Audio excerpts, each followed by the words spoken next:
ஊராட்சி அமைப்புகள் தன்னாட்சி பெற்றிருந்தன.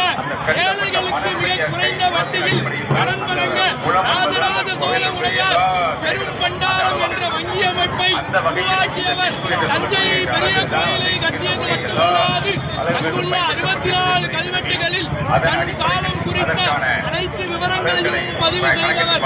கங்கையை தடுத்து கரையினை எழுப்பி செங்கடையின் மேலொரு அணியாய் மங்கள பிறையை மலராய் சூடிய வேங்கையினை உறுத்திய ஈசனுக்கு தஞ்சை மன்னதன் மேலாலயம் எழுப்பி தமிழரின் புகழை தரையில் உயர்த்திய அழகிய சோழன், அரித்தூர் கலைஞன், அறிவில் சிறந்த அபயகுல சேகரன், சிவபால சேகரன், பண்டித சோழன், மும்முடி சோழனாய் கடாரம் கொண்ட எங்கள் ராஜராஜ சோழன் அவனியில் பரிவார வாத்தியங்கள் முழங்க தஞ்சை மக்களை காண வருகிறார் வருகிறார் வருகிறார்.